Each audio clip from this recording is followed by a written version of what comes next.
નમસ્કાર ખેડૂત મિત્રો અને રાજકોટવાસીઓ. અમારે આજે અમારા પ્રાકૃતિક ફાર્મમાં જેમણે લોકોના જીવ બચાવવાનું એક જાણે કે બીડું ઝડપ્યું હોય એવા સહજાનંદ લેસર ટેકનોલોજીના ધીરુભાઈ કોટડિયા સાહેબ અમારા ફાર્મ ઉપર આજે ખાસ પધાર્યા છે. સાથે અમારા મિત્ર ગોલણભાઈ છે.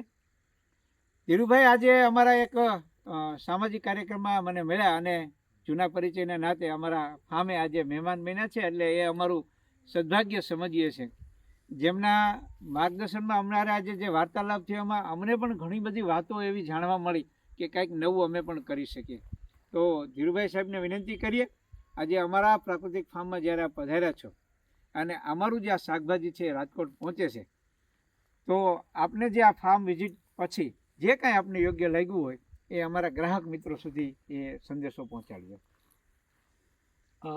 જય સ્વામિનારાયણ ખેડૂત મિત્રોને અને બધા જ તમામ ભાઈઓને જય સ્વામિનારાયણ, બહેનોને જય સ્વામિનારાયણ. હું આજે સદભાગ્યથી પ્રવીણભાઈ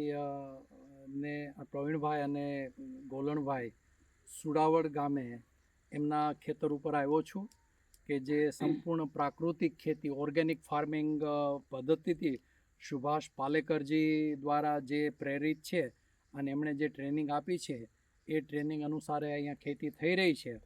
ખેતર જોઈને મને ખૂબ જ આનંદ થયો છે અને હું ચોક્કસપણે એવું માનું છું, હું મેડિકલ ક્ષેત્રમાં છેલ્લા 22-25 વર્ષથી સંકળાયેલો છું અને મેડિકલ ક્ષેત્રે અનેક પ્રકારના કામો કરી રહ્યા છીએ, દવાઓ બનાવી રહ્યા છીએ, મેડિકલ ડિવાઇસીસ, હાર્ટ માટેના સ્ટેન્ટ, વાલ્વ વગેરે પણ બનાવી રહ્યા છીએ. પણ આ ભાઈઓની ખેતી જોતાં એવું લાગે છે કે જો તમારે હોસ્પિટલથી દૂર રહેવું હોય અને હોસ્પિટલના ખર્ચાઓથી દૂર રહેવું હોય તો આ ભાઈઓ જે પદ્ધતિથી એમના જે ઉત્પાદનો લે છે એ ઉત્પાદનો શાકભાજી છે કે અનાજ છે કે ફળફળાદી છે, જો આ વાપરવામાં આવે તો હું માનું છું કે મહદ અંશે હોસ્પિટલની મુલાકાત નિવારી શકાય એમ છે.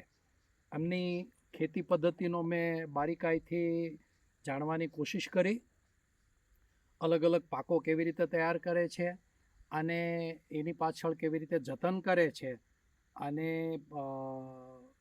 કુદરતી જેને કહી શકાય કે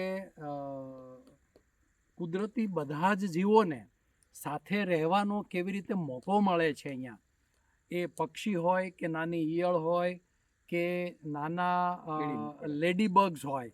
લેડીબગ ને ગુજરાતીમાં શું કહેવાય મને કહો? ડાળિયા. હા, ડાળિયા, લેડીબગ જેને આપણે ગુજરાતીમાં ડાળિયા કહીએ છીએ, કીડી મકોડા છે, એ એકબીજાને કેવી રીતે પૂરક છે અને એકબીજા ઉપર કે જે કુદરતી જીવનનું જે ચક્ર છે કે એકબીજા ઉપર નભે છે, એ જીવ બીજા જીવનું ભક્ષણ કરીને કે એક જીવ બીજા જીવના દેહનું ભક્ષણ કરીને કેવી રીતે પોતાનું ગુજરાન ચલાવે છે અને પોતાની આગલી પેઢીને કેવી રીતે ઉપાર્જન કરે છે, એનો કુદરતી સંયોગનો, કુદરતી તાલમેલનો ખૂબ જ સરસ રીતે અહીંયા જોવા મળ્યું, જાણવા મળ્યું છે.